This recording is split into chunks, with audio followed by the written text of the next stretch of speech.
TCU and BYU have familiarity from their time together in the WAC as well as the Mountain West Conference, but neither of them have been in the same conference for well over a decade at this point. The Horned Frogs are coming off a national title run. What do we need to know about them? Steven Simcox stops by to talk all things TCU. You are Locked On Cougars, your daily podcast on the BYU Cougars, part of the Locked On Podcast Network. Your team every day.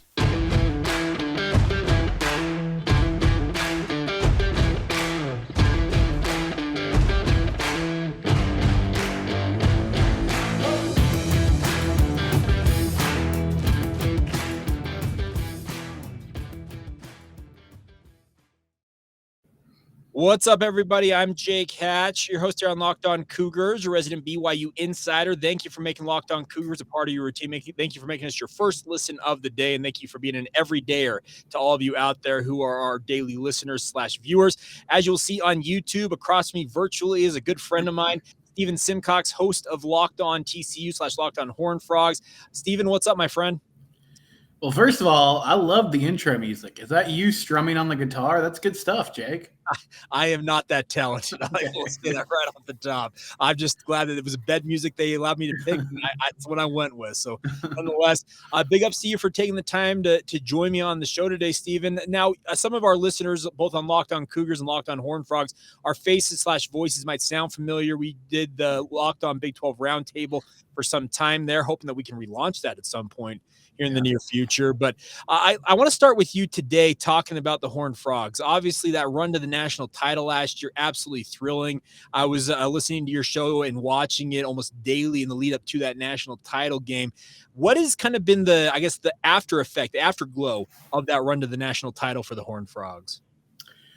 Well, it's been good. I mean, honestly, what could you do better in Sonny Dykes' first year? So I think overall it's really positive. There's a lot of momentum around the program. People are interested in what's happening, recruiting. I think they're getting in the door with guys that wouldn't have given them the time of day in the past. It hasn't really necessarily affected them as far as landing players from the high school ranks, but the transfer portal, I mean, they grabbed a couple guys from Alabama's roster this offseason they're excited about. And, there's just they got Kendall Briles out of the SEC as an offensive coordinator. So I think the stock on TCU is up. The funny thing about it was the national title game was such a drumming, and it was such a kind of lead balloon to end what was an improbable season that I think for TCU players and fans, there's kind of like this, okay, we got there. Now, obviously, there's some work to do to compete at that level with a team like Georgia. And I feel like nationally, unfortunately, even though they beat Michigan, the perception is still like, well, that was cool. You guys upset Michigan, but clearly, you didn't necessarily deserve to be there. It wasn't a close game. Should maybe Alabama have been in the playoff, or we've gotten a better national title game if that was the case? So there's some of those whispers there. But, I mean, overall, yeah, a ton of excitement. And I think people are just ready to get the season started. There's a lot of roster turnover. And now we kind of get to see, okay, in a weird way, Gary Patterson's tenure ended really poorly, but those were a lot of his players that they went to the national title game with. So what does Sonny Dykes do now with more of his guys? What do we see as we kind of progress further into what this era of TCU football looks like? But people are ready for the season to start and to get going. Now, obviously, you mentioned the fact that Gary Patterson, a lot of those guys were holdovers for last year's squad that made that run.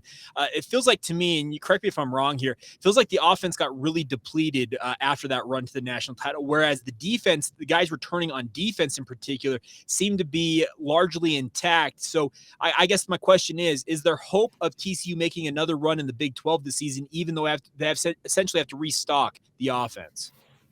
I think there is. I mean, you talked about the defense. There's a ton of continuity. They're basically bringing back all their safeties from last season. You have a few new corners in the mix.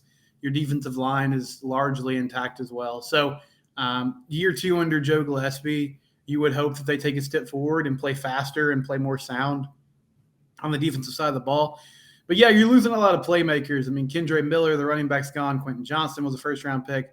Max Duggan was a Heisman finalist. And I think probably the biggest thing, honestly, Jake, is that offensive line last year. Those 5 guys, they had 75 starts between them. Nobody on that O-line missed a start all season long. And so you got 2 of those guys returning, your tackles and Brandon Coleman and Andrew Coker. But on the interior, Steve Avila has left, the All-American guard. Alan Ali, your center, and then your other guard, Wes Harris. So you're replacing the middle. And I think that if the offense doesn't work, it's going to be more about that than it will be the skill positions. But you do have to replace a lot of skill position talent. But yes, I would say among the fan base, like people are expecting a Big 12 championship appearance. I don't think that's what the media at large sees. But among TCU folks, that's the expectation, really, until they're proven wrong. They think Sonny Dykes can get them there. Now, I've seen over/under win totals for TCU hovering in that 6.5, 7 win range, depending on which book you happen to look at. Mm-hmm. Do you think if fans expect them to make a run to the Big 12 title game once again, they're obviously going to exceed that? Are you of the opinion they can exceed that win total? Yeah, man, I think like 7.5 is the number I saw the other day. And to me, the over is like I know Vegas is good, but that seems like pretty easy money in my mind. If you're talking about a team that goes from, they're returning a lot, I get it. But from national championship appearance to 7-5, that's a huge difference. And barring I did an episode yesterday actually about how I think they're going to roll Colorado in the opener. And by the way, if you ever need views, Jake, which I don't think you do because you got a good following, shake the Coach Prime Hornets nest because people are just on my tail in the comments still about how, wrong I am about this. But, the non-conference schedule, Colorado and SMU and then an FCS opponent, that should be 3 wins. So then you're talking about getting 4 wins in the Big 12. I think if they end up at that, mark, that's a pretty disappointing season. So I feel like 9 or 10 wins is probably the most realistic option, but I definitely think they're getting over, 7 or 8. I feel like that's the floor for this team. If that happens, that means some things have gone wrong and some expectations I have missed pretty badly. Now, Max Duggan obviously was the breakout star last year at quarterback, but many might recall, if they don't, he did not win the starting quarterback job going into the season. That was Chandler Morris, who is expected to be the starter this year. Has he done anything to make you think that he will not be the number 1 QB this fall? No, I don't think so. So they brought in – it's interesting. They brought in Chance Nolan in the portal a few weeks ago, and he had a really good season at Oregon State a few years back, threw for over 4,000 yards, started basically every game for the Beavers. And his godmother actually commented on my YouTube channel because I was like, I think this is just a depth piece. And she's like, no, you don't understand. Chance Nolan, they're telling him that he has a chance. But no pun intended. But I feel like if Morris loses the job, then he had a really bad fall camp and Nolan just blew it out of the water. I think that's the only possibility. But I would say at this point, I'm 98% sure that Chandler Morris is going to be the guy going into week 1. And it'll be funny to see what his mentality is. He won the job, as you said, last year. He got hurt, and then Max just didn't let him have it back. And Max is such a funny dude because he had his flaws, but he almost became like a mythical figure to TCU fans because he was just so tough and had all the intangibles. And, you saw the shots of him doubled over on the field. Mm-hmm. He was just always leaving it out there. So some big shoes to fill for him, but I expect him to be the starter, and I think he'll do well. The reports were that he's a more polished quarterback than Max in a lot of areas. It was just simply that Max was such a gamer that they couldn't take him off the field. So I feel like he'll be motivated and he's in store for a good season. Now, the other thing I wanted to ask you about is Sonny Dykes, obviously. Some BYU fans out there have familiarity with him from his run at Cal. Mm-hmm. To me, and this is just my outside perception, he seems so much more at home being there in Texas at TCU. I know he's only been there for a year, but this is a guy, his dad, Spike Dykes, obviously a legend at Texas Tech. He seems just so much like a fish to water when he's in the Lone Star State. Am I wrong in that assessment? He loves it. And, the funny thing about Sonny is I feel like he's done a really good job of learning from that Cal tenure.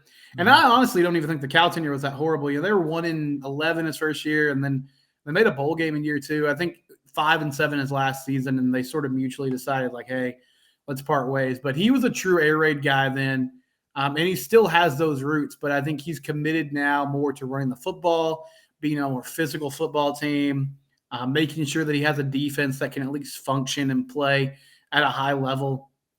And the TCU job is one that – so he was an analyst back in 2017 for one season. And I feel like it opened his eyes to, okay, there's a lot of possibilities here. You're in a good location for recruiting. This is a school that wants to be good at athletics, that wants to invest in athletics. And then when he went to SMU, they beat TCU 2 years in a row, and they were like about it. Like they beat them, and they told them that they beat them. And I think Sonny made a point to win that game because he wanted this job ultimately. Like he wanted to be here in Fort Worth, and that's what he thought his next step would be. And so I think it's been a great fit. Again, like it's going to be really tough to follow up what he did in year 1, and it'll be kind of fascinating to see what happens if and when they hit some true adversity this year, because they didn't really do that until like the Big 12 championship game last season. So how do you respond if you lose a game you're not supposed to, or if you just lose a dumb game that kind of didn't go your way? Those will be things I'll be watching. But as far as like, is he at home? Yeah. I mean, I'm not going to go as far as to say he would never not take another job. But I think he's pretty content with where he's at the moment. All right. In true crossover fashion, as we're doing on the podcast here, I'm going to flip the script and let Stephen pepper me with questions about BYU. We'll get to all of that in just a moment, but first need to get a word in on our friends over at Built Bar. And Stephen, I know you're a big fan of Built Bar yourself. Oh, yeah. That's the best part about these things is they're absolutely incredible. You'll not believe how good they taste versus how just healthy they are for you. The macros on these things, 130 calories, 4 grams of sugar, and a whopping 17 grams of protein. Stephen, I know I've told you about this in the past. Have I showed you the Cougar Tail specific one that BYU has? Oh no, that's wonderful. Look at that. So they did a team-wide NIL deal for BYU football with those. So the best part is if you're a Cougar fan, or even if you're a TCU Horned Frog fan, you can support all student athletes. They're actually continuing to branch out. They're trying to get into more universities outside of BYU with NIL deals where they do them team-wide, by the way. It's a really cool concept that Built's done. So if you want to support that venture, get to Built.com right now. Place your order there. Use the promo code LOCKEDON15 for 15% off your order. That's LOCKEDON15 for 15% off your order. Or if you need your Built Bars right away, here locally in Utah, you can stop by your local Smith's, Sam's Club, or Costco. I've seen them at all those retailers. Stephen, do you know where they're located down there in Texas by chance? Yeah, Sam's Club and then Walmart in the pharmacy section is where you need to go if you're in the Texas area. So there you go. They're available everywhere, my friends. Once again, that's Built.com, or stop by your local retailer today, your local grocer, and pick them up today. That's Built Bar, the best tasting protein bars ever. Thank you once again for making locked in. Oh, excuse me, Stephen. Thanks for making You got it. Your first time listen right here on the podcast. Just a quick reminder for you guys, if you've not done so already, make sure to follow Locked On Cougars wherever you get your podcasts, on YouTube, also Apple, Stitcher, Spotify, Google Podcasts. Same thing with Stephen. Stephen, where can they find your show? Yeah, at Locked On TCU is the show Twitter account. I'm at Simcox Stephen, as you can see on the graphic here if you're watching on YouTube. And that's it. Follow us on and subscribe to our YouTube channel as well, Locked On Horned Frogs. Absolutely. All right, Stephen, what do you got for me from the TCU perspective? Right. So turning our attention to BYU, this transition, I remember TCU making this change to the Big 12 about a decade ago, and there definitely was a learning curve.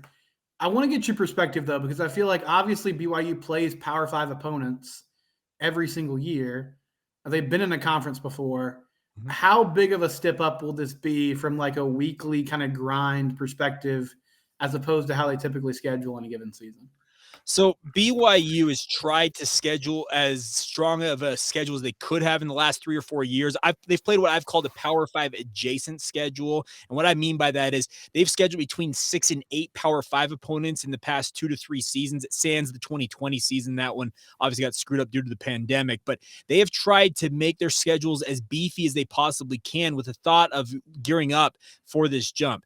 I still maintain this with all my listeners / viewers if they've heard me say this. I think this is the biggest jump BYU football's ever made, and I'm not being facetious about this. This is the biggest level of football they will have ever competed at.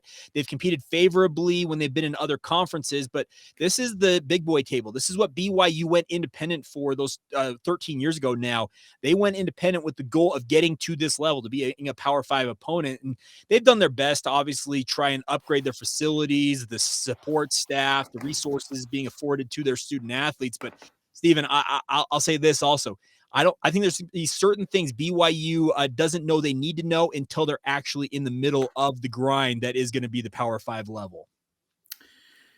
Keaton Slovis, interesting situation here. I mean, it wasn't that long ago, Jake, that he was like the guy that people were seeking out in the transfer portal, goes to Pitt, has a okay season. I wouldn't say it was amazing, but it was productive. What are expectations for him? I saw, just reading online, it looks like he's the unquestioned starter for BYU.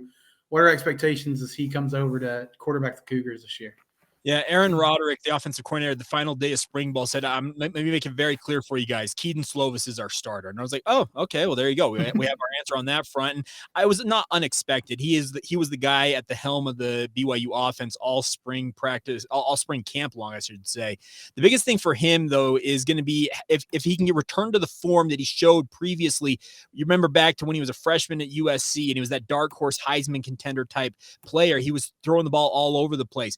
BYU believes they can get him back to that level. And the other thing about this, he was on my podcast. We had a chance to catch up with him at the tail end of spring ball. I had a one-on-one with him. And the interesting part about this, Stephen, is he told me straight to my face, this is the first opportunity in my collegiate career that I will actually be playing for the offensive coordinator that I committed to play for. If you remember back when he was going to USC, Graham Harrell came in to replace Cliff Kingsbury after what was a 3-week essentially 3 weeks, maybe a little bit more than that. But he had Graham Harrell eventually become his OC versus Cliff Kingsbury, who he planned on playing for. He makes the move to Pitt. They had Mark Whipple, who had made multiple NFL-type quarterbacks with a passing offense. Well, as soon as he commits to Pitt, they switched the offensive coordinator. Mark Whipple ended up at Nebraska. So he is excited finally, as he stated, to have an offensive coordinator, speaking of Aaron Roderick, who he will actually play for this season. And BYU hopes that he can regain some of the form he showed at USC.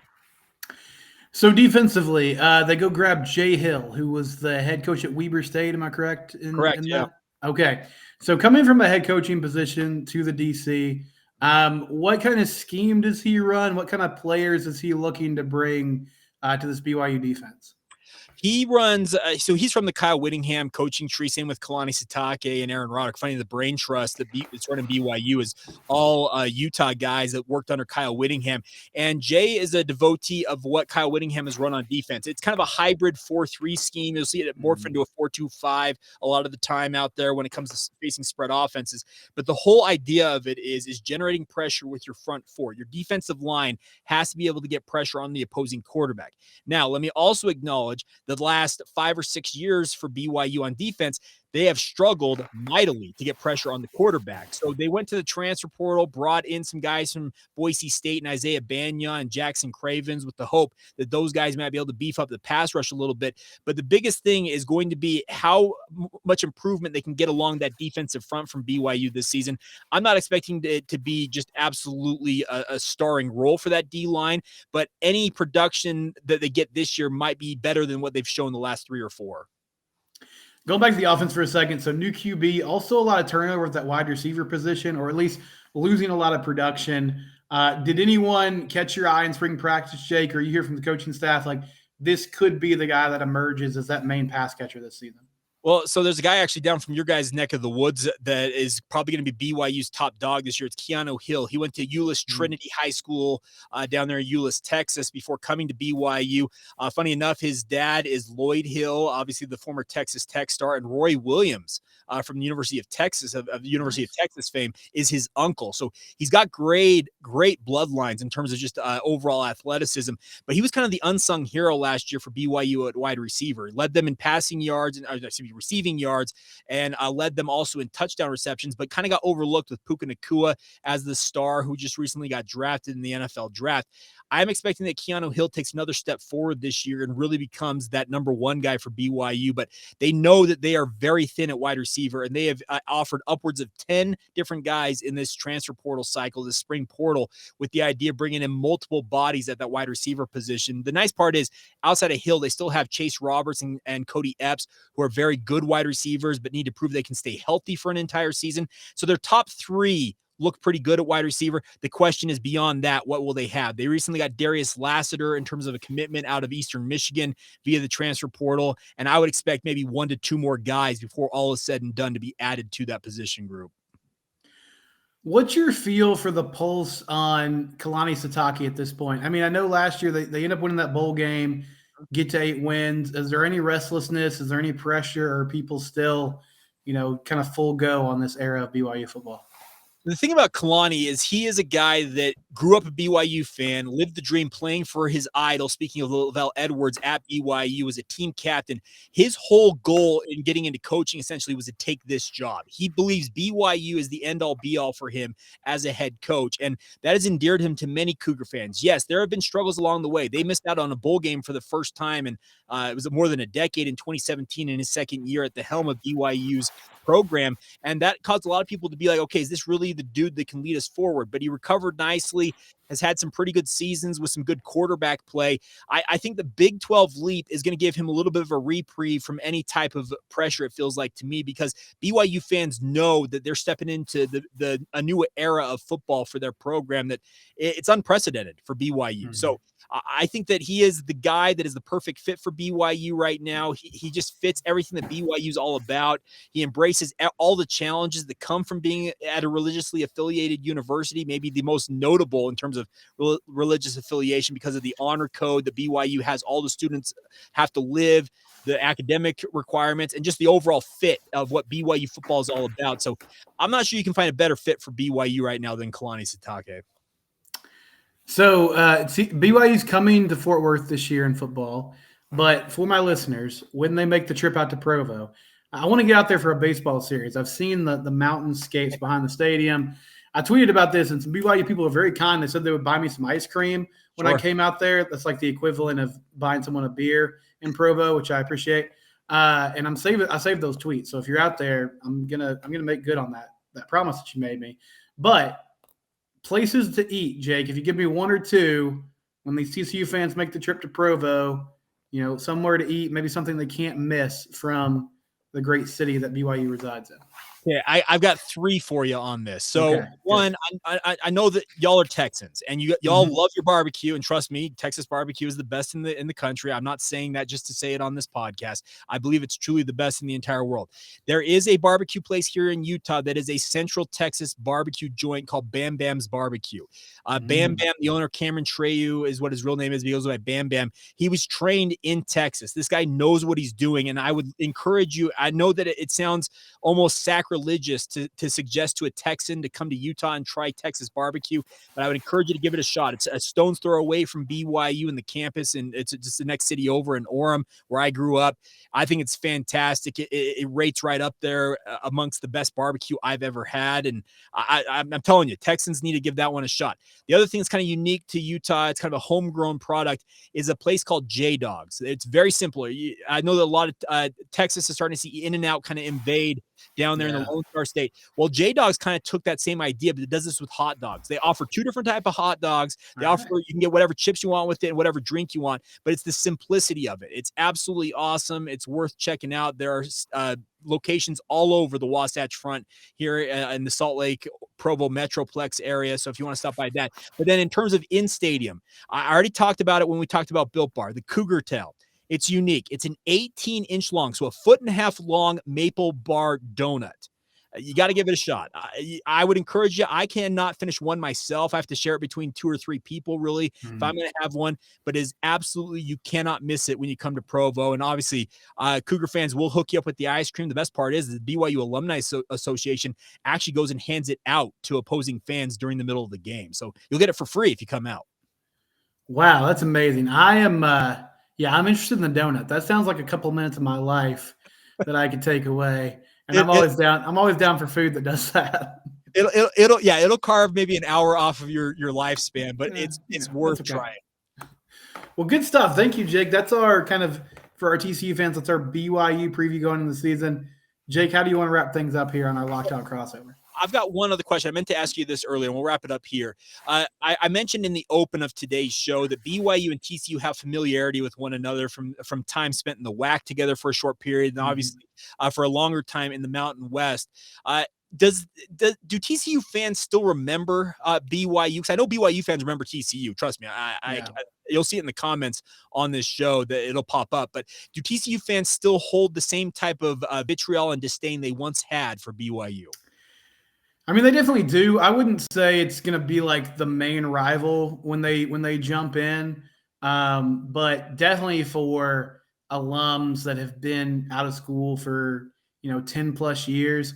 Those BYU and Utah battles back in the day were big deals, and people still talk about the big games from that era, and talk about the Mountain West with fondness, because honestly, I mean, really until last year, 2014, 2015, the Big 12, like, it was a slog. Like, it was kind of hard. You were sort of like middle of the pack in the Big 12.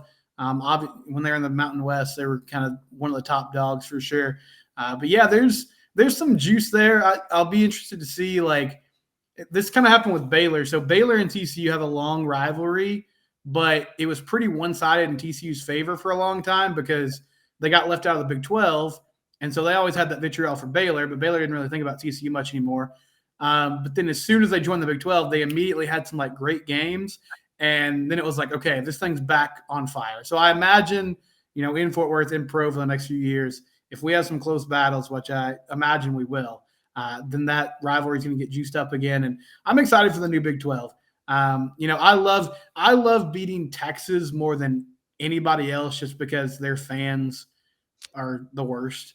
But Texas and OU leaving and everybody else wanting to be here and being excited about the product moving forward, I think is really good for the future of the league. And I know BYU is one of those great institutions that is going to come in with a lot of energy and a great program. So it should be fun to see those battles again. Now, for those Cougar fans that are going to be down there in Fort Worth on October 14th, is there a place that you would say that they cannot miss down there in Fort Worth? Man, I'm pretty vanilla, so I'll throw this to the YouTube comments as well. People chime in and give some recommendations, but there's a joint right next to campus that I love called Dutch's Burgers. It's named after the famous TCU coach Dutch Meyer, and so you'll get a great burger there. Big portions. They have handmade buns, which are fantastic. And then there's a lot of great barbecue places, and I think if you poll people from DFW, they'll name 4 or 5. But Heim is my spot. Heim Barbecue, TCU alum owns it. They have locations in Fort Worth and in Dallas, so make sure you hit that up. And then, if you're in Fort Worth for the first time, stockyards are great. Downtown area is fantastic. Obviously, it's a huge city, so there's plenty of nightlife options as well. But yeah, Dutch's Burgers and Heim Barbecue are the 2 places that I would say make sure you stop in and get a meal on your trip to Fort Worth.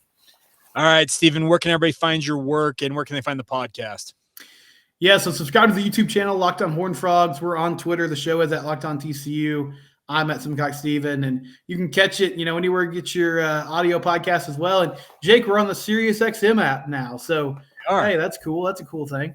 Yeah, it's actually a really, really cool new feature that, we are featured on the SiriusXM app. You'll probably hear our voices more prominently on SiriusXM Big 12 channel as well. So looking forward to that. But a big thank you to all of you for tuning in. Make sure you check out Locked On Cougars wherever you get your podcasts. Also check it out on YouTube and subscribe to the show. Thank you for making us your first listen today, both here on Locked On Horned Frogs and Locked On Cougars. And thank you for being an everydayer with us. We'll catch you guys again soon.